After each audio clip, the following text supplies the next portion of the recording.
Magandang buhay mga kaganda!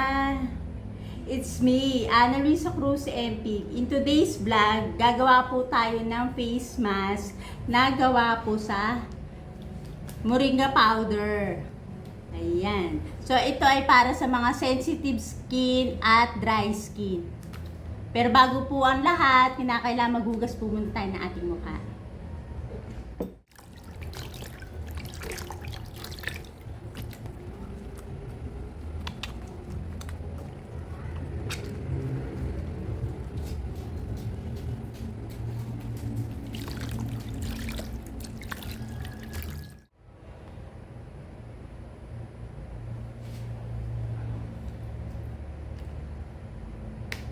Ayan po, then gagawa naman po tayo ng ating face mask.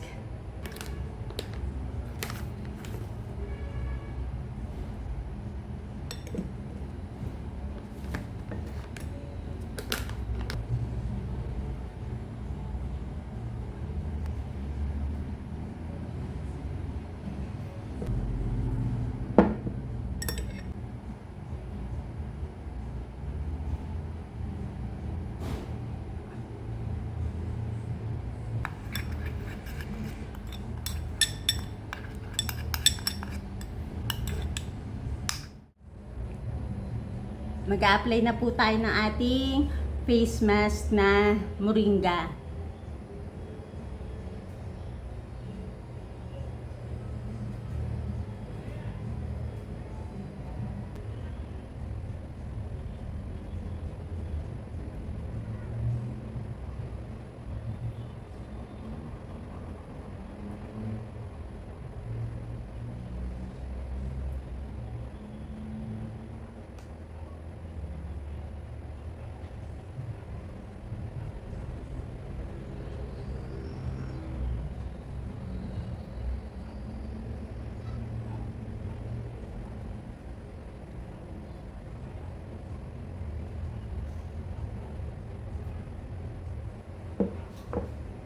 So, ayan po. Patatagalin lang po natin to sa ating mukha ng 15 minutes. I'm back, mga kaganda. So, ayan. Kailangan naman po nating hugasan ng ating face mask na to. So, itong face mask na to, hindi nyo na kinakailangan ipatuyuin o dry talaga sa ating mukha, no? So, yung at least mababad nyo lang po ng mga 10 to 15 minutes sa inyong mukha. So, tara na po. Hugasan na natin.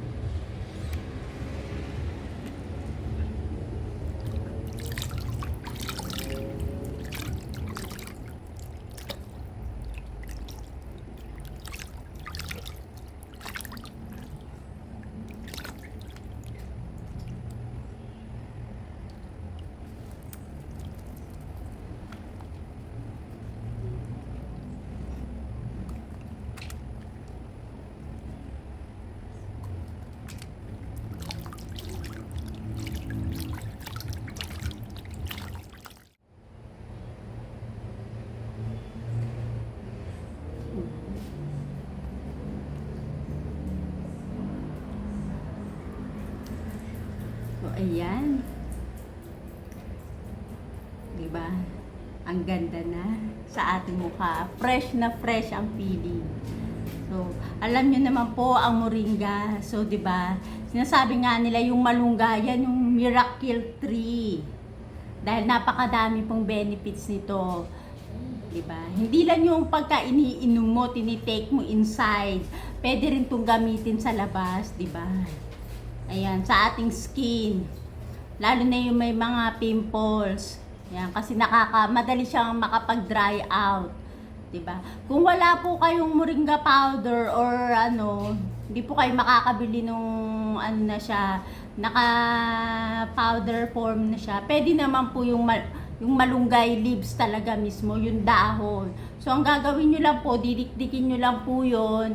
Tapos po, kakatasin nyo. Yung katas po, yun po yung ilalagay nyo po dito sa ating face mask. Ano? So, kahit mga kalahating kutsara, di ba? O isang kutsarita na malunggay juice. Yung bang katas ng malunggay. So, pwede na po yun. O, di ba? At ang moringa powder or yung sinasabi nating malunggay ay may vitamin C po yan na pwede pong makapagtanggal ng mga acne at saka yung kapag dry po yung ating skin. No? And it's very powerful antioxidants din, no? Na yung aging process nakakapag-slow down. So yun, 'di ba? Yung mga ating mga wrinkles, may mga linya-linya dito. So yun. So, napiprevent siya, hindi mabilis. Siyempre, hindi naman talaga totally natin maiiwasan yung pagtanda. But, yung mga fine lines natin, hindi siya basta-basta makikita. Kasi nga, yung ating balat, nababanat siya. 'Di ba? Oh, yung pagiging elasticity ng ating skin, nakakatulong itong moringa powder. Oh, 'di ba? Plus, yung ating aloe vera, 'di ba? Oh, nakakapagpa-smooth 'yun. Oh. And olive oil. So, yan. I-try nyo na rin po ito, no? Dahil very effective po. Kaya bumili na nga ako ng maraming moringa powder, no? Hindi lang po pan-take inside yun. Siyempre pwede rin natin itong gamitin sa ating skin, no? Ayan po. Kung nagustuhan nyo po ang video na ito, huwag nyo pong kakalimutang i-like. At sa mga hindi pa po nakaka-subscribe ng aking channel, Ana Luisa Cruz MP. At para kayo naman po ay ma-update sa mga susunod ko pa pong mga DIY na skin remedies para sa inyong mga problema sa balat, ay kalambangin nyo na po ang notification bell. Maraming salamat po sa panonood. Bye!